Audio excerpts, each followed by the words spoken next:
일단 1월 3일에 이제 13 대책을 내놓으면서 네. 대출에 대한 규제 완화를 해줬고 또 뭐 음. 청약에 대한 지역 제한을 철폐를 하고 네. 뭐 보유하는 기간이나 이런 부분들을 많이 완화해주면서 네. 시장이 좀 살아나는 모습이 나타나고 있죠. 아. 그리고 대출도 굉장히 많이 증가하는 모습이 나타나고 있어요. 그에 따라서. 네. 그래서 처음에는 이제 기존 대출을 상환하는 용도로 많이 썼다면 이제는 실제로 이제 주택 구입으로 쓰는 분들이 생겨나면서 거래량도 과거에 완전히 거래가 침체됐던 시기보다는 좀 살아난 모습 이런 네. 모습이 나타나고 있습니다. 근데 이러다 보니까 시장이 지금 반등한다 막 맞아요. 이런 얘기가 엄청나게 쏟아지고 있어요.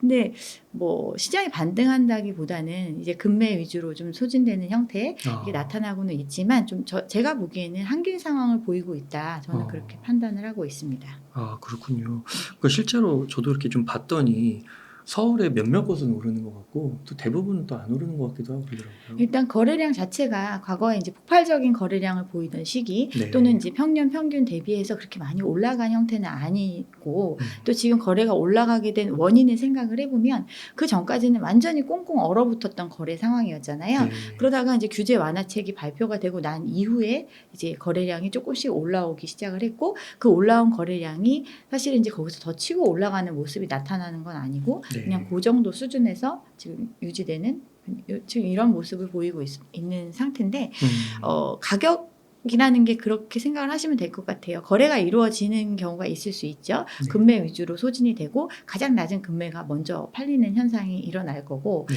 어떤 거래가 내놨을 때도 안 팔리는 상황에서는 호가를 올리는 일을 하기가 어렵잖아요. 네. 당장 팔리기만 해도 좋겠다 이런 마음으로 이제 매물을 내놨다면 실제로 이제 팔리고 있다 이런 생각이 드니까 그 과거의 최저가보다는 조금 더 높은 가격을 유지하는 형태 그리고 시장에서 사람들이 많이 이제 올라간다는 얘기도 여기저기서 들리고 하니까 혹시 내가 조금이라도 더 주고 사더라도 지금 내가 매입을 하는 게 맞다라고 판단하는 사람들이 또 매매를 하게 되는 경우가 생기고 이러면서 이제 가격이 아주 급락하던 모습에서 이제는 이제 연착륙의 모습으로 나타나는 지금 이렇다고 생각을 하시면 되는데 그러니까 거래 가격이라는 거는 수많은 점들이 모여서 어떤 가격의 곡선이 생기잖아요. 네. 그러면 어떤 사람은 그 어떤 정상적인 범위 내에서 벗어난 거래를 할 수가 있어요. 굉장히 개별적인 거래란 말이에요. 근데 그것만 가지고 지금 막 가격이 막 올랐다.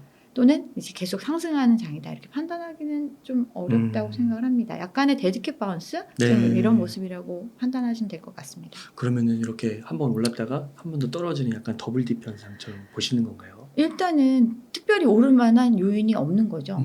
그러니까 오른다는 거는 어떤 집값이 앞으로 지금보다는 더 많이 올라가야 된다는 어떤 기대치가 있어야 되고 누군가는 내가 산 가격보다는 훨씬 더 비싼 값에 그쵸. 사주는 사람이 나타나 줄 것이다라는 이런 시장이 형성이 돼야 되는데 사실 이제 집이라는 상품만 놓고 보면 특히나 또 되게 다양한 집들이 있잖아요. 근데 막 완전히 고가주택, 호화주택 이런 걸 빼고는 일반적으로 이제 많은 분들이 투자의 대상으로 생각하는 아파트 같은 경우는 나와 비슷한 사람이 사줘야 되는 물건이거든요. 나와 비슷한 사람이 나와 비슷한 소득을 가지고 있는 사람 또는 나보다 더 나은 소득을 갖고 있는 사람이 내가 산 가격보다 더 비싸게 사줄 수 있는 충분한 그런 여력이 있는 시장이 돼야 계속 가격이 올라갈 수 있는 건데 지금 상황은 그렇지가 않잖아요. 그동안 대출이 안 되고 또 대출의 금리가 높아지다 보니까 거래가 없어지는 현상이 벌어졌잖아요. 가격이 너무나 올라간 상황이 되니까 실제로 사주는 사람들이 없었어요. 그 가격에는. 그래서 가격이 내려오기 시작을 했고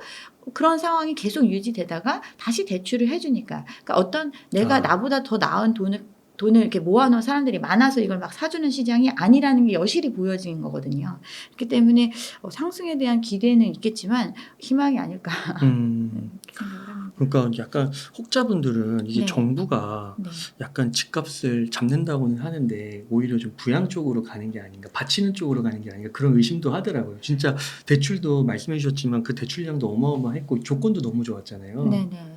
근데 이제 일단은 지금 이게 굉장히 한시적으로 정부가 정책적인 걸 동원을 해서 대출을 해준 형태다 보니까 굉장히 일시적이라고 볼 수 있고 그 금액도 아. 한정적이라고 볼 수 있는데 애초에 이제 처음에 예상했던 게 뭐 한 38조 정도 규모로 했었는데 이미 거의 다 소진이 됐잖아요. 근데 이 소진된 금액 중에서 절반 가까이는 기존에 이미 갖고 있는 대출에 대한 금리가 너무 높아서 네. 감당하기 힘든 사람들한테 대환으로. 갈아타라는 용도로 네. 정책적인 자금으로 풀어준 거고 나머지가 이제 주택 구입 수요로 이렇게 들어온 건데 그 자금이 한계가 있는 거예요. 어떻게 그쵸. 보면.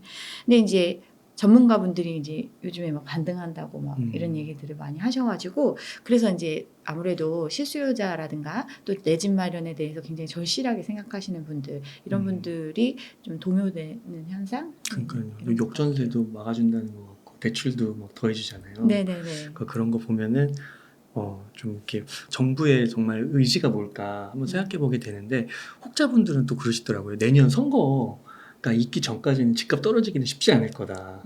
네, 그런 얘기들을 많이 하시는데 네.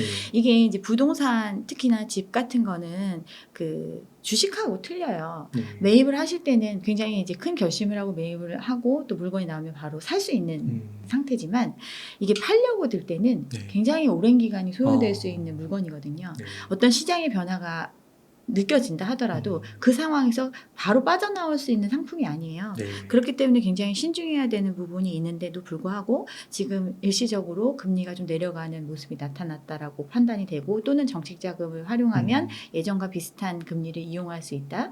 그리고 또 대출도 많이 해준다. 그리고 앞으로 계속 이렇게 지금 부양을 하고 있기 때문에 더 떨어질 일이 없다. 뭐 건축비도 올라가고 뭐 이런 상황에서 더 싸질 이유가 있겠어? 뭐 이런 판단으로 들어오시는 분들이 있는데 좀 섣부른 생각이 아닐까. 저는 좀 경계를 하셨으면 좋겠습니다. 네. 그래서 뉴스에 또 보니까 그 전문가분들이 연말과 내년 초까지 네. 그 서울 지역 부동산에 대해서 의견을 내주셨더라고요. 근데 7분이 이렇게 내주셨는데 거의 다 상승으로 이제 많이 말씀하시는 것 같더라고요. 네. 이런 건 좀 어떻게 생각하세요? 그래서 제가 그 기사를 찾아봤어요. 네. 봤는데 지금이 가장 저점이고 내년 상반기나 네. 올해 하반기 빠르면 올 하반기부터 아니면 내년 상반기부터는 집값이 이제 반등할 거니까 실수요자 같은 경우는 지금 집을 사라 이런 얘기를 하시는 전문가분들의 인터뷰가 나왔는데 그분들이 다 변수라고 지적한 내용들이 있어요. 네. 그 변수라고 지적한 내용들을 살펴보면 네. 금리가 어떻게 되는지에 따라서 실물 경제가 어떻게 되는지에 따라서 어떤 역전세 상황이 어떻게 되는지에 따라서 또 PF 문제가 또는 DSR 규제 문제가 어떻게 되는지에 따라서 네. 이런 이 변수로 지적한 것들이 있어요. 그럼 이 변수들이 어떤지를 생각을 해보면 이 말이 정말 계속 오를 수 있는 시장인가를 판단해 볼 수 있다고 저는 생각을 하거든요. 네. 일단 금리 부분 같은 경우는 지금 금리 오르고 있잖아요. 네. 하느니 기준금리를 지금 반년 이상 동결하고 있는 상태고 한미 기준금리 역전차가 이제 2%포인트 차로 벌어진 역대 네. 최대로 벌어진 상황인데 또 불구하고 어쨌든 동결을 했는데 대출금리는 막 올라가고 있어요. 네. 대출금리가 올라가는 이유는 조달금리가 그만큼 비싸졌기 때문에 그렇죠. 대출금리가 올라간 거잖아요. 그만큼 금리가 지금 말하는 것처럼 이제는 금리가 떨어질 거야. 이 상황이 오지 않는 거예요.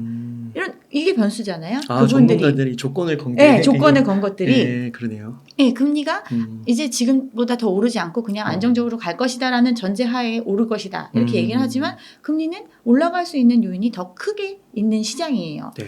그 다음에 실물 경제가 그리고 이제 그러니까 지금보다 더 나빠지지 않고 앞으로 이제 좋아질 것이다라는 전제가 돼야 집값이 오른다겠죠. 네. 근데 실물 경제가 과연 좋아질 것인가를 생각을 해보면 지금 우리나라 경제 성장률 연초에는 맞아요. 상저하고 뭐 이렇게 해서 하반기에는 좋아질 거다. 이렇게 희망을 가졌지만 이제 상반기가 다 지나고 나니까 하반기도 안 좋을 것이다. 맞아요. 지연되고 있어요. 네, 그리고 어떤 성장률에 대한 예상치도 더 낮추고 있는 상태. 그리고 스태그플레이션 상황처럼 어떻게 보면 지금 경기가 침체로 가고 있는 그런 모습을 보이고 있잖아요. 네. 우리나라가 대부분이 이제 수출에 의존하고 있는데 어떤 이제 대중 수출 부분도 굉장히 위축되고 있는 상황이고 그럼 중국의 경제가 살아나야 우리나라의 어떤 수출도 좀 좋아질 수 있는 부분이 있고 네.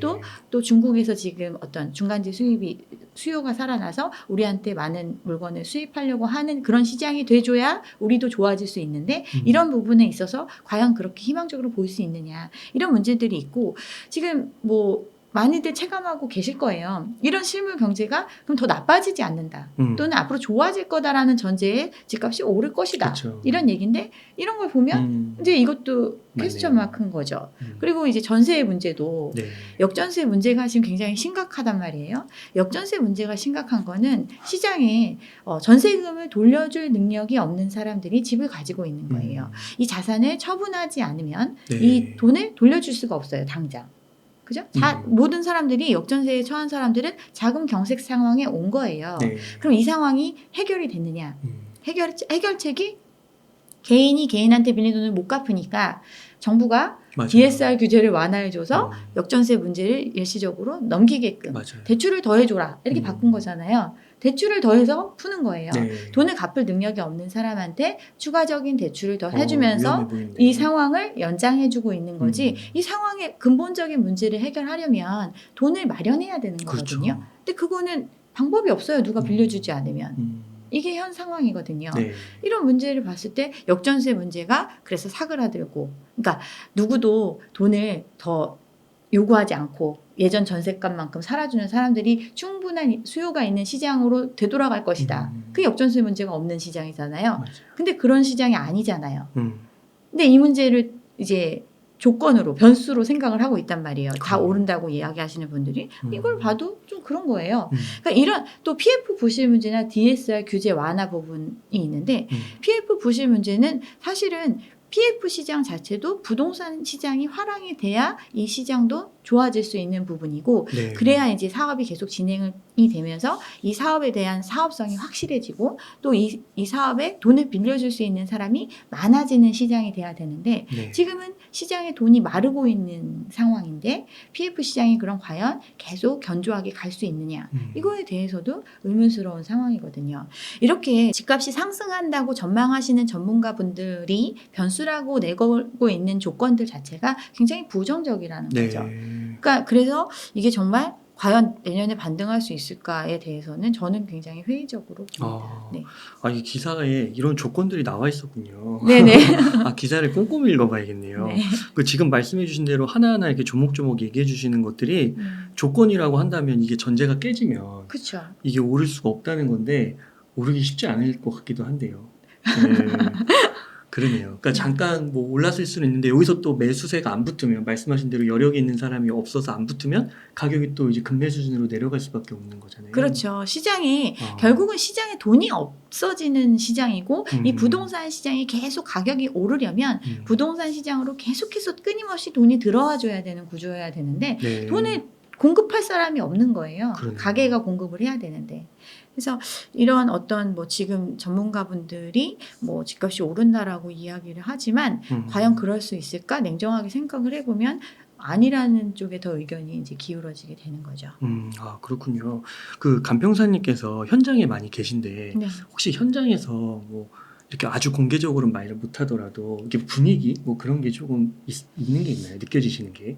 일단 이제 부동산으로 대부분이 부를 많이 이루신 분들이 많고 경험적으로 네. 이제 그렇게 하시다 보니까 부동산에 대한 관심들은 여전히 많이 있으세요. 그렇지만 이제 그래서 이제 시장에 뭐 업무용 부동산이라든가 상업용 부동산, 굉장히 이제 빌딩이나 뭐 이런 것들을 투자할 정도의 규모가 있으신 분들, 이런 분들은 지금 막 올라갔던 고점 대비해서는 가격이 많이 내려왔거든요. 조정이 많이 된 상태거든요. 한 몇 호가가. 퍼센트 정도? 200억짜리면 뭐 한 180억 뭐 이렇게 내려오고 실제로 이제 매매로 이어지면 그보다 더 내려가는 형태.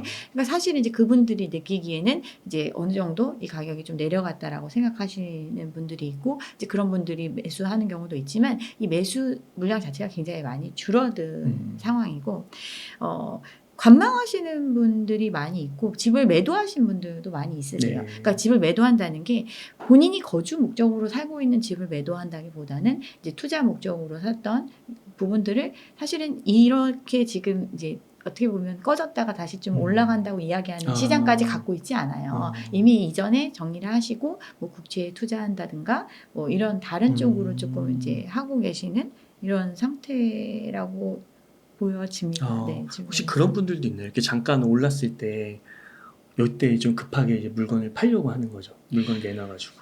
제가 이제 아는 분 중에는 이런 분은 있으세요. 뭐 10억 로 시작을 해서 30억 정도를 네. 남기고 다시 이제 100억짜리 건물을 사고 어. 그리고 나서 또 이제 200억, 300억 해가지고 이제 강남에 2개 정도 이제 빌딩을 사셨어요. 네. 근데 이제 이걸 계속해서 어떻게 보면 재미를 많이 본 거죠. 어. 뭐 처음에 내가 10억에 산 거 30억에 팔고 30억에 산 거를 뭐 60억, 60억을 100억 뭐 이렇게 계속 올라가는 상태였는데 이 마지막 끝점에서 지금 스탑이 된 거죠. 어.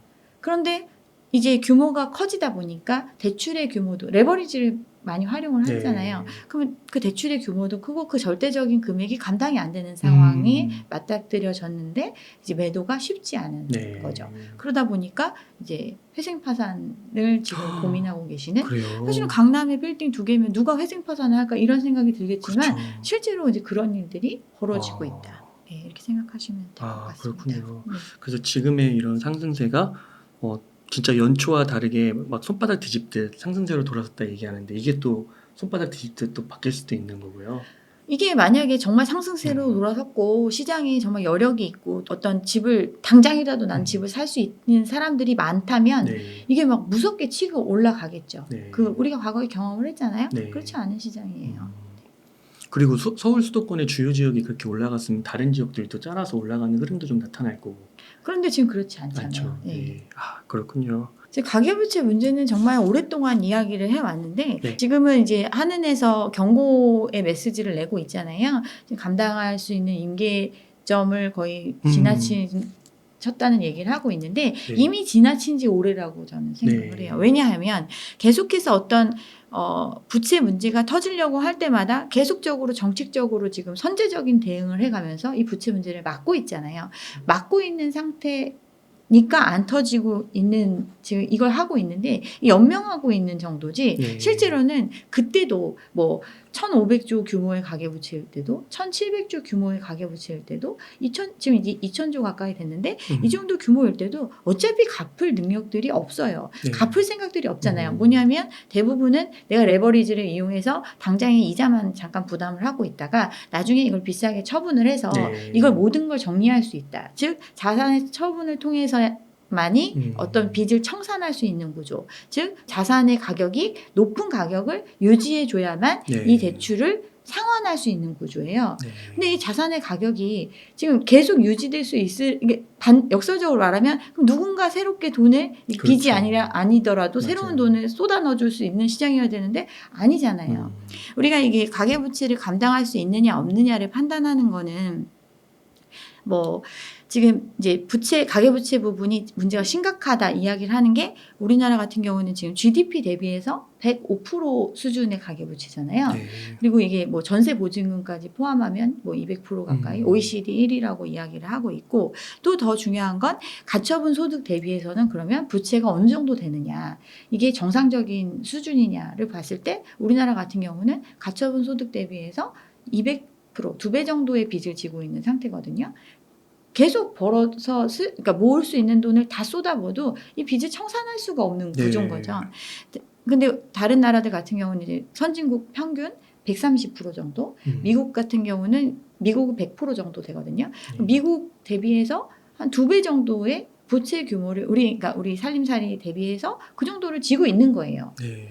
소득이 막 현격하게 늘어나는, 그러니까 부채를 당연히 활용할 수 있고 레버리지를 활용할 수 있어요. 그러면 이 레버리지나 부채를 활용한다는 것은 내가 앞으로 벌어들일 소득을 통해서 이걸 충분히 감당해낼 수 있는 규모로 신용을 통해서 레버리지를 활용하는 거잖아요. 근데 그 범위를 이미 현저하게 넘어선 만큼 빚을 빌려서 쓰고 있고 그게 자산 가격에 반영이 되어 있는 시장이거든요. 그러다 보니까 어떤 금융 불균형도 사실은 소득 대비해서 부채의 비율이 어떤 정상 범위의 범주를 얼마만큼 벗어나 있느냐가 금융 불균형의 정도잖아요. 네. 그 정도가 지금 우리나라가 굉장히 심각하다고 이야기를 하고 있고 이게 해결되는 방법은 결국은 이 빚의 규모를 줄이는 것. 그렇게 해서 소득과 빚의 규모가 적정 수준의 레인지 안에서 이제 움직이게끔 만드는 게 금융 균형 상태잖아요. 그러니까 결국은 디레버리징을 할 수밖에 없는 거죠. 그럼 디레버리징을 어떻게 하느냐? 어떻게 할까요? 빚을 갚거나 네. 아니면 빚을 날리는 형태밖에 안 되는 거잖아요. 결국은 누군가 망해서 이 빚이 어. 없어지는 상태가 돼야 그게 해소가 되는 거고, 그러면서 사실은 구조조정이나 어떤 이제 그런 부분들이 발생을 하는 거고, 그게 이제 어떤 고통의 시간이지만 그런 과정을 거치지 않으면 이 불균형 문제는 해소가 안 되는 거죠. 네. 언제까지 늘려서 연명할 수는 없으니까. 그러니까 이 가계부채 문제가 터진다 하는 얘기를 오랫동안 들은 것 같긴 한데 네. 어떻게 이렇게 꾸역꾸역 계속 버티는 건지 아니면 그러니까 진짜 문제가 안 되는 건지 이런 것도 이제 혼란스러운 지경인 것 같아요. 일단 금리가 조금 올랐을 때 우리가 이제 워낙 초저금리에 길들여져 있고, 그 초저금리 시대에 어떤 빌릴 수 있는 최대치의 빚을 빌려가지고 살고 있는 상황이, 물건을 갖고 있는 상황이잖아요. 네. 근데 금리가 뭐 많이 오르지도 않았어요. 네. 그러니까 지금 우리 다른 나라에 비해서 많이 오르지도 않았잖아요. 그런데도 못 견딘다는 사람이 막 늘어나는 거예요. 네. 지금 뭐 임의 경매나 강제 경매가 많이 늘어나고 있잖아요. 빚을 못 갚는 사람들이 늘어나는 거고, 돈을 돌려줄 수 없기 때문에 채권 회수를 위해서 이런 경매 절차, 강제적인 절차로 들어오는 물건들이 늘어나고 있는 거예요. 이런 상황인데 더 뭐 이제 정책적으로 그래서 대환 대출을 해주고 돈을 네. 이제 빌려주고, 뭐 아니면은 빚을 유예해주고, 아니면 이제 상환의 기간을 늘려주고, 네. 뭐 이런 식으로 지금 흘러가고 있는 거죠. 네. 근데 언제까지 그렇게 할 수 있을까요? 그러니까요. 네. 그러니까 시간이 지나면은 더 막 이렇게 상승하는 건 어려울 수 있다. 이 수준에서. 그러니까 이 수준을 유지하는 게 어렵기 때문에 사실은 이 음. 문제가 생겨난 거고, 네. 경착륙을 우려했던 이유도 그러니까 가파르게 시장의 가격이 하락하는 모습이 나타났잖아요. 네. 시장의 가격이 하락했던 이유가 뭐 송도 같은 경우 절반까지 떨어지고 막 이랬었던 이유가 그 가격에 내놔도 살 사람이 없는 거예요. 네. 근데 결국은 이 자산을 처분해야 다시 돈을 회수해서 어떤 빚을 청산하든 어떤 자기의 이런 걸 정리할 수 있잖아요. 그러니까 그 가격까지, 팔릴 수 있는 가격까지 내려온 거잖아요. 그 사람은 자기가 넣었던 자기 자본도 잃어버렸겠죠. 그렇지만 빚은 갚을 수 있었겠죠. 그 대출의 규모만큼은. 그렇게 해서 이제 정리가 된 거죠. 그 사람들은. 근데 그런 과정을 이제 계속 거치게끔 어떻게 보면 사실은 자연스럽게 둬야 되는 건데, 이게 그러니까 한꺼번에 올까봐 또 너무나 많은 사람들이 지금 여기에 이제 인발부돼 있다 보니까, 맞아요. 그러다 보니까 이제 정책적으로 그러면 이제 정책 자금으로 대안 대출 해줄게, 아니면 또 다른 사람들한테 새로운 사람이 네. 네 걸 사줄 거야, 어떻게 내가 대출을 해주는 걸 활용해서, 이걸 지금 하고 있는 거죠. 네. 그러니까 한국은행 총재님도 그 부채 심각하다고 디레버리징을 말씀하시더라고요. 그러니까 하는 총재 입장에서는 굉장히 답답할 것 같아요. 네. 그러니까 상황을 보면 디레버리징이 너무나 시급한 상황이고 이미 늦었어요. 네. 우리는 뭐 DSR 도입도 되게 늦었잖아요. DSR 도입을 안 하고 빌려준 돈이 워낙 많은 거예요. 그 네. 부채의 규모가. 그리고 그런 사람들이 실제로 이제 앞으로 갚아낼 수 있을지는 알 수 없는 게 아니라 거의 어렵다고 판단을 하는 거예요. 그러니까 건전한 구조조정, 즉 디레버리징으로 들어가야 된다고 하는데, 디레버리징을 하는 거는 이제 금리를 올리고 대출의 규모를 축소하게끔, 스스로 축소하게끔 만들어야 되는데 네. 지금 그걸 못 하고 있잖아요. 아. 경기 침체 때문에, 네. 또는 금융 시장의 불안정성 때문에 지금 그걸 못 하고 있는 거니까, 지금 하는 총재도 어떤 금리 동결을 하고 코멘트하는 게 이런 통화 정책만으로 이 상황을 모면하는 것, 이거 이렇게만 하다가는 나라 망하는 길이다. 네. 이런 말을 왜 했겠어요. 그리고 지금 금리 동결하면서 또 얘기한 게, 지금 심각한 상황이고 가계대출의 축소가 필요한데 지금 이렇게 정책을 하니까 가계대출이 또 확 늘어났잖아요. 네. 1조 정도 늘어났잖아요. 맞아요. 이게 늘어나는 걸 보니까 이거 그러면 우리 금리 또 올릴 수도 있어, 뭐 이렇게 얘기를 했잖아요. 금리를 올렸다가는, 근데 이런 가계의 문제도 있지만 기업의 문제도 있거든요. 그렇죠. 이게 모든 다 빚으로 지금 벌려놓은 상황이기 때문에 다 힘드니까 금리를 못 올리고 있는데, 가계는 또 이 틈을 타서 막 빚을 내고 있는 거예요. 네. 그러니까 참 사람들이 지금 빚 무서운 줄 모르는 상태인 거죠, 어떻게 보면. 아, 그렇군요. 혹시 그 간평사님께서는 네. 빚 때문에 쓰러지는 것들 많이 보시는 거죠? 많이 듣기도 하고. 그러니까 이게 뭐 저는 이제 일하면서 사실은 그래도 대출을 이제 금융권하고 1금융권하고 제가 주로 일을 하는데, 보면 어느 정도 신용이나 소득이나 이런 것들이 굉장히 확보된 분들, 네. 뭐 예금도 많이 있고 뭐 이런 분들한테 대출을 해주는 경우에 이제 평가를 많이 하다 보니까 네. 이제 막 정말 이제 파산으로 가고 막 이런 경우 좀 드물긴 한데, 이제 실제 이제 아는 분들, 뭐 이렇게 변호사분들이나 이런 분들 얘기 들어보면 회생 파산에 대한 상담이 굉장히 많이 많고. 들어오는데 보면 막 일반적인 그냥 우리가 아는 평범한 사람들 있잖아요. 보통 사람들이 이 시기에 막 집을 5-6채씩 산 사람들이 너무나 많은 거예요. 집뿐 아니라 뭐 지식산업센터, 네. 뭐 오피스텔, 구분상가 이런 것도 많이 매집을 하셨잖아요. 네. 근데 이런 것들이 지금 공실이 또 장기화되고 어떤 예상했던 임대료 수준은커녕 이게 공실이 해결되지 않는 상황이 수년간 계속되다 보니까 이제 물려 있는 자산들이 한꺼번에 다 날아갈 수 있게 되니까 이제 뭐 이거를 이혼을 해서 뭐 한쪽으로 정리를 한다든가 뭐 온갖 방법들을 찾으려고 뭐 하고 이런 모습들이 굉장히 많아지고 있다 지금. 아, 네, 그렇군요. 그런 것 같습니다. 네. 근데 그 정도로 음. 가격에 거품이 많다라는 걸 의미를 하는 거고 결국은 집을 사시는 분들은 지금 우리가 이제 물론 집이 투자의 대상으로 볼 수도 있어요. 그렇지만 가장 근본적인 부분은 우리의 생활을 위한 공간이고 어떤 되게 필수제적인 개념이 있는 거잖아요. 그러니까 어떤 물건을 내가 이걸 다 샀다가 나중에 팔지 않더라도 그 효용을 충분히 누릴 수 있는 물건이란 말이에요. 그러면 그런 물건을 살 때는 결국은 싸게 사는 게 중요하고 네. 그 싸게 사는 시기가 결국은 이렇게 좀 혼란의 시기 어떤 아무도 사고 싶어도 이게 현저하게 떨어진 줄 알면서도 그 시장에 참여할 수 있는 유동성이 없는 상황이거든요. 네. 물려 있으니까 대부분이. 네. 네. 그런 경우에 내가 유동성을 갖고 있는 사람이라면 충분히 그런 가격에 살 수 있는 거죠. 싸게 살 수 있는 상황이 올 수밖에 없고 그런 시기를 이제 좀 기다리면서 관망해도 된다. 이런 얘기를 많이 했습니다. 네. 그럼 무주택자분들이 뭐 기간 같은 게 좀 있을까요? 앞으로 어느 정도까지는 좀 천천히 기다리면 좋겠다. 그러니까 일단은 저는 이제 집은 이제 필요하다고 생각을 하는 입장이기 때문에 적정 시기에 어떤 자기가 감당할 수 있다면 언제 사든 상관없어요. 네. 근데 그 감당이라는 게 네, 감당. 지금과 같은 시장 분위기에서는 내가 이 소득이나 어떤 그 자기가 뭐 30년을 빌리든 40년을 빌리든 그 기간 안에 충분히 갚아내서 온전히 자기 것도 할 수 있는 정도의 규모를 빌리지 않는 거예요. 지금 대출을 받는 분들은 내가 이걸 갚을 생각이 없이 어떤 뭐 연봉 1억도 안 되는 사람이 5억 빚내는 게 아무렇지도 않은 시장이었잖아요. 네. 근데 그 5억을 당장 1년에 뭐 5천만 원만 모으려고 해도 굉장히 힘들잖아요. 맞아요. 그러니까 이런 것들을 생각했을 때 감당할 수 있으면 내가 충분히 그걸 이제 뭐 시장이 좋든 나쁘든 간에 이 빚을 나중에 내가 청산할 수 있는 능력이 된다면 언제든 사도 돼요. 그거는. 네. 근데 그게 과도하게 높이 지금 버블이 끼어 있는 상태에서 사면 내가 쏟아부어야 되는 돈이 훨씬 크니까 지금은 하지 않으시는 게 좋겠다라고 말씀을 드리는 거지.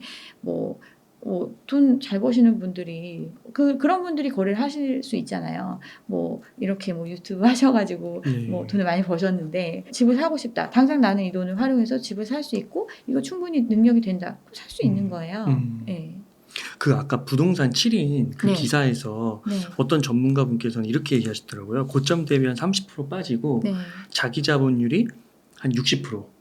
그렇죠. 대출은 한 40%. 네, 이 정도면 그 정도. 한번 사봐라. 그렇죠. 자기 자본율이 60%는 넘어가야죠. 네. 그 정도는 봐야 되는 거군요. 네. 그럴 때는 한번 사봐도 괜찮을 것 같다. 그렇죠. 근데 이제 그거죠. 내가 이제 내 자본을 60%를 넣고 40%는 이제 갚을 충분한 능력이 있는데 샀어요. 네. 근데 그거보다 가격이 더 떨어질 수 있잖아요. 감당이 그러면 돼요. 이제 자기 자본이 좀 잠식되는 형태니까 이제 그런 것 때문에 시기가 굉장히 중요하다. 그래서 근데 그런 시기가 이제 사실은 지금은 아직은 어떤 그 상황이 해소되는 게 아니기 때문에 굳이 서두를 필요가 없다 이런 얘기를 하는 거죠. 네. 그 한 가지 좀 여쭙고 싶은 게 혹시 간평사 그 일도요. 네. 이 최근에 부실공사 논란 막 벌어지잖아요. 네네. 그런 거하고도 좀 연관이 있나요?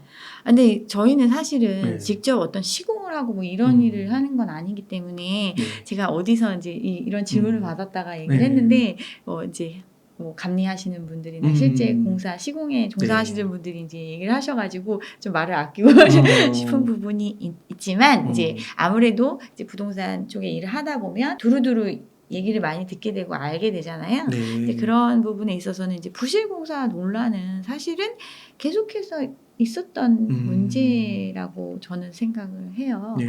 왜냐하면 이제 지금 이제 뭐 철근 빼먹고 뭐 이런 부분들이 막 나타나고 그래서 네. 무너지고 뭐 이런 일들이 생긴 거잖아요. 근데 실제로 이제 공사를 하는 이제 구조를 보면 네. 시공사가 우리가 알고 있는 뭐 여러 대형 건설사들이 있는데 그들이 자기네들이 갖고 있는 어떤 인력을 활용해서 아파트를 짓거나 이런 게 아니거든요. 결국은 이제 그 어떤 브랜드나 어떤 전체적인 총괄을 하지만 그 안에서 실제로 건물을 짓는 거는 다 하도의 형태로 아. 짓다 보니까 네. 그 하도를 주는 이제 업체들이 굉장히 많은 거죠. 수많은 이제 조그만 건설사들이 있는 건데 그 건설사들을 뽑을 때 어떻게 뽑느냐. 비용을 절감하는 형태로 뽑을 수밖에 그렇군요. 없잖아요. 시공 능력 같은 거는 이제 건설사가 컨트롤을 하니까 네. 이제 몇 명의 인부를 데리고 오고 뭐 이게 공기를 맞춰서 이렇게 할 수 있는 어느 정도의 그런 인력이나 규모를 갖고 있으면 일을 줄 때 그러면 좀 더 경쟁 입찰을 통해서 줄 거 아니에요. 네. 그러면 그들은 이제 저가로 들어가게 되는데 그럼 저가로 들어갔을 때 이제 뭐 지금 물가가 올라가고 어떤 공사비가 올라가고 인건비가 올라가고 뭐 이런 상황이 됐을 때 손실을 볼 수밖에 없는 구조잖아요. 어떤 면에서는. 그러다 보면 이제 그런 부실 공사를 할 수 있는 유혹에 빠질 수가 있겠죠. 네. 네, 이제 그런 부분들이 이제 겉으로 드러나진 않잖아요. 사실은 건물이 뭐 지어놨는데 바로 무너지거나 이런 일은 극히 드물다 보니까 이제 계속 그렇게 흘러왔던 건데 이제 이번에 이제 몇 개 일련의 사태가 터지면서 요즘 좀 주목을 받고 있는 것 같습니다. 그래서 뭐 유튜브 댓글에 그런 게 달리더라고요. 자재를 안 쓰는데 원자재값 인상으로 왜 분양가 올리냐고. 아, 그런 얘기도 있고 오늘 네. 발표했더라고요. 그 국토부에서요. 네. LH가 추진하는 아파트에서도 10곳이 넘는다. 네. 15곳. 그리고 감리에서도 문제가 있다고 하면서 LH 퇴직자 무슨 정관업체 네. 통해가지고 문제도 있다 막 이런 얘기도 하더라고요. 근데 이게 LH도 문제가 그 사실 토지 문제도 있었잖아요. 작년에요. 근데 이게 참 LH가 문제가 많나 봐요. 그러니까 LH도 그냥 일반적인 건설사와 마찬가지로 이거 지을 때 자기들이 짓는 게 아니잖아요. 그러니까 이게 구조적인 부분이 계속 그렇게 갈 수밖에 없는 거죠. 그 안에서 감리가 사실은 관리하는 역할을 하는데 감리 업체의 선정 자체도 사실은 이제 그 어떤 용역 계약 비슷하게 되다 보니까 이런 부분들이 이제 개선되기가 조금 어려운 구조인 거죠. 그래서 이런 상황 때문에 한 근 5년 안에 신축보다는 구축 사는 게 낫다라고 얘기는 하는데 이런 건 어떻게 생각하세요? 이거는 예전에도 많이 얘기들 나왔어요. 이런 이제 어떤 부실 시공의 문제가 터지면 그 당시에 그런 문제가 터지면 이거보다는 몇 년 전에 게 좋다. 뭐 이런 얘기들을 많이 하는데 이거는 이제 저는 이제 그렇게 생각을 해요. 이게 신축과 구축을 나누는 기준이 과연 무엇일까? 요즘은 아파트 공급이 워낙 많았잖아요. 그러니까 한 2, 3년만 지나도 4, 5년만 지나도 사람들이 이걸 신축이라고 느낌으로 안 받아들여요. 정말 당장 지금 입주하는 걸 신축이라고 생각을 하고 막 이런데 사실은 한 10년 정도 안에서는 거의 비슷하거든요. 그리고 어떤 경우는 이게 이제 건축을 하는 조건들이 기준들이 이제 바뀌어 왔어요. 많이. 그러다 보니까 뭐 예전에 지은 아파트 같은 경우는 뭐 공용 공간, 베란다 확장하는 면적이 막 3m까지 되는 데도 있거든요. 같은 평수인데도 광폭 베란다. 예. 근데 이제 지금은 뭐 1.5인가 이렇게 기준이 바뀌어가지고 예전보다 훨씬 줄어든 형태고, 그러니까 그렇지만 이 연식으로 따지고 보면 사실은 별반 차이가 없거든요. 기본적인 건. 그리고 이제 몇 년 지나가면 다 각자 리모델링 해가지고 살잖아요. 그러니까 기본적인 구조나 이런 것들에 대한 안전성에만 문제가 없으면 그 연식에서는 뭐 십수년의 차이가 크지 않은 건데도 불구하고 요즘 워낙 많은 이제 공급이 있다 보니까 신축에 대한 그 주기가 너무 짧아지고 사람들이 막 엄청나게 뭐 4, 5년 전에 입주한 것도 정말 새 건데도 불구하고 거기보단 여기가 진짜 새 거고 여기는 뭐 이렇다 이런 얘기를 하니까 조금 이제 그런 상황인데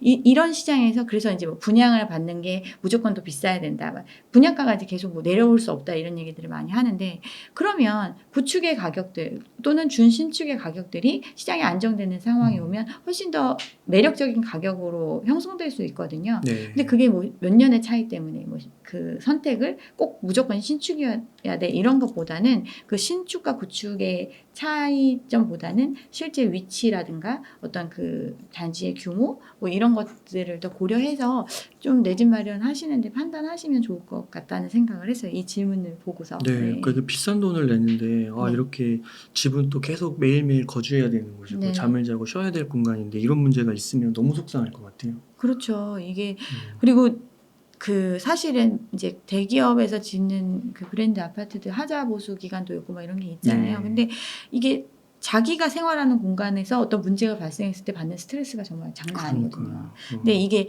막 겉으로 막 드러나는 경우는 정말 이렇게 무너지거나 이런 정도는 겉으로 드러나지만 혹시라도 집값이 떨어질까봐 사람들이 약간 좀 쉬쉬하는 부분도 있고 단지별로 이런 게 있어서 뭐 어쨌든 좀 잘 알아보시고 매입을 하셔야 될 것 같습니다. 네, 좀 구체적인 질문 하나 좀 드려보겠습니다. 생각이 나가지고요.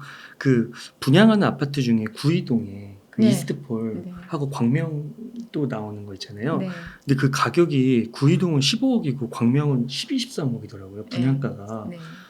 저는 이거 봤을 때 이거 너무 비싸다라고 생각을 했는데 네. 상당히 높다라고 생각했는데 감독사님은 이 가격 좀 어떻게 생각하세요?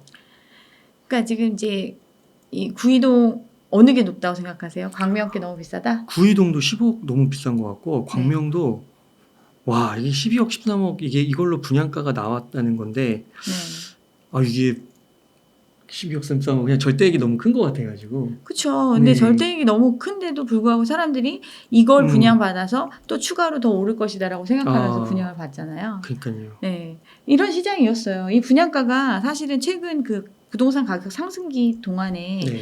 거의 1.5배? 뭐 이 정도 네. 올랐잖아요.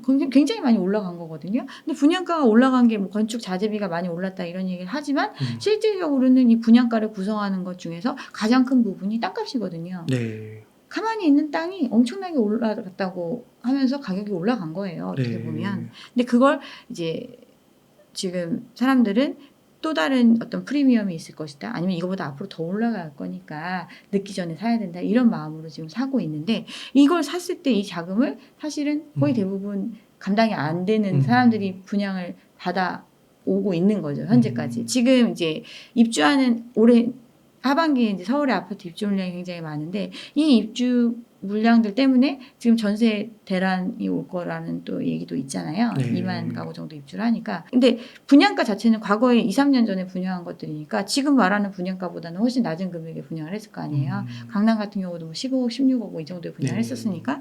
근데 지금 그런 것들도 잔금을 내야 되는 시점, 즉 그 분양가에 대한 대금을 치르는 돈도 지금 마련하기가 어려운 상황이잖아요. 전세를 놓지 않으면 그 자금을 낼 수가 없고 입주를 못 하니까. 어떻게 보면 굉장히 이게 부풀려져 있는 시장인 거죠. 이 구이 15억, 강명 12, 13억. 네. 비싸죠. 네. 그렇군요. 근데도 또 완판은 될 것 같아요. 네, 뭐 이제 사실은 이제 대구나 뭐 이런 지방 같은 경우는 이제 분양가보다도 많이 떨어지는 상황이 나타나고 맞아요. 있잖아요.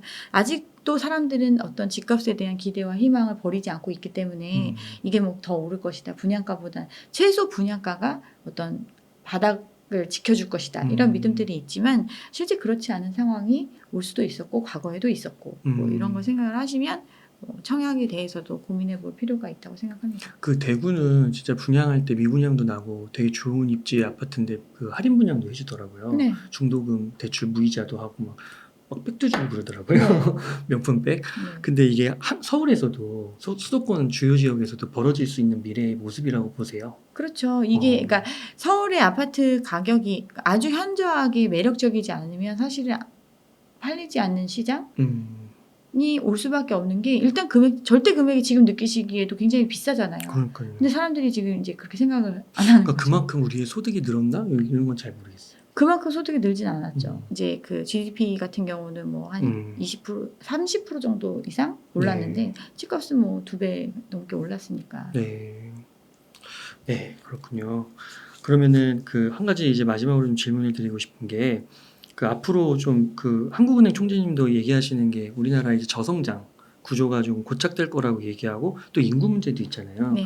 그래서 이 부동산 집을 그래도 꼭 하나는 사야 되는지 아니면 좀 선택적인 관점으로 봐도 될 것 같은지 어떻게 생각하세요? 집을 투자의 개념으로만 생각한다면 사실은 살 이유가 없는 거죠. 어떻게 보면 이제 앞으로의 시장을 봤을 때는. 그런데 네. 집은 투자의 대상만이 아니잖아요. 아, 주관적인 효용이 분명히 있는 상품이고 또 어떻게 보면 생활의 가장 근본이 되는 거기 때문에 이런 것들을 생각했을 때 이제 집을 매입하는 수요가 항상 존재하고 있다 네. 생각하면 뭐 저는 뭐 필요한 시기에 적당한 시기에 매입하시는 거에 대해서는 찬성하는 입장입니다. 아, 네. 그래서 지금은 조금 이르다, 성급할 수 있다, 후회할 네. 수 있다. 네. 조금 더 지켜보자.